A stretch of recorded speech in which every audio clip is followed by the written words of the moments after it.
नमस्कार. स्वागत आहे तुमचं आपल्या यूट्यूब चॅनल सोनाली रेसिपीजमध्ये. तर आजची खास रेसिपी आज आपण बनवणार आहे. वरून अगदी कुरकुरीत आणि आतून एकदम सॉफ्ट असणारी, खूपच टेस्टी आणि खूपच झटपटीत तयार होणारी गुजराती पद्धतीने बनवूया मेथी गोंडा किंवा मेथीचे भजे असेही म्हणू शकता. खूपच सोपी आणि खूपच झटपटीत तयार होणारी रेसिपी आहे. चला तर मग या रेसिपीसाठी लागणारे संपूर्ण साहित्य व कृती पाहून घेऊ. मेथी गोंडा किंवा मेथी भजी बनवण्यासाठी सर्वप्रथम याचा मसाला तयार करून घेऊ. तर त्यासाठी एका प्लेटमध्ये 1 चमचा काळी मिरी घेतले आहे, 1 चमचा धणे घ्यायचे आहे आणि 1 चमचा जिरे घ्यायचं आहे. सर्व साहित्य बारीक कुटून घ्यायचं आहे किंवा मिक्सरमध्ये जाडसर दळून घ्यायचं आहे, अगदी अशा पद्धतीने. त्यानंतर एका भांड्यामध्ये 2 वाटी बेसन पीठ घ्यायचं आहे आणि 1 वाटी बारीक चिरलेली मेथी, त्याच वाटीने 1 वाटी बारीक चिरलेला कोथिंबीर घ्यायचा आहे.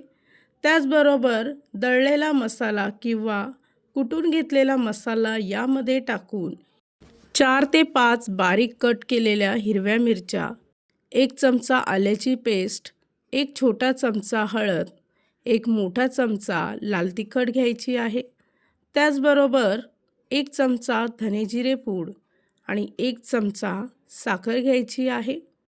चवीनुसार मीठ टाकून किंवा 1 चमचा मीठ टाकून 1 चमचा गरम मसाला टाकायचा आहे. त्याचबरोबर 2 चमचे कडकडीत तापलेलं तेल यामध्ये टाकून सर्व मिश्रण व्यवस्थित मिक्स करून घ्यायचं. त्यानंतर थोडं थोडं पाणी टाकून याचं बॅटर तयार करून घ्यायचं. इथे आपलं भजींसाठी लागणारं बॅटर तयार झालं आहे. दुसऱ्या बाजूला इथे मी तेल तापवून घेतलं होतं. तेल तापलं की गॅसचा फ्लेम मध्यम आचेवर ठेवून त्यामध्ये मध्यम आकाराच्या भजी टाकायच्या आहे आणि दोन्ही बाजूने चांगल्या कुरकुरीत होईपर्यंत फ्राय करून घ्यायच्या. या रेसिपीसाठी लागणारे संपूर्ण साहित्य व कृती मी तुम्हाला डिस्क्रिप्शन बॉक्समध्ये दिले आहेत, तर तुम्ही तिथे जाऊन चेक करू शकता.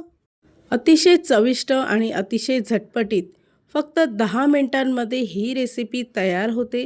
ही रेसिपी तर तुम्ही नक्की ट्राय करून बघा, तुम्हाला खूपच आवडेल. इथे मी तुम्हाला एक भजी तोडून दाखवते. आतून एकदम सॉफ्ट आणि बाहेरून अतिशय कुरकुरीत अशी भजी तयार झाली आहे.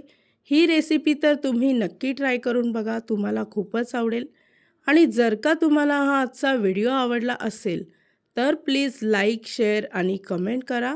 चॅनलवर नवीन असाल तर सबस्क्राईब करा.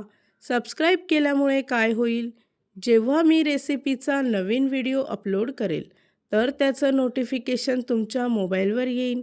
आणि पुन्हा भेटूया आपण अशीच एक रेसिपी घेऊन.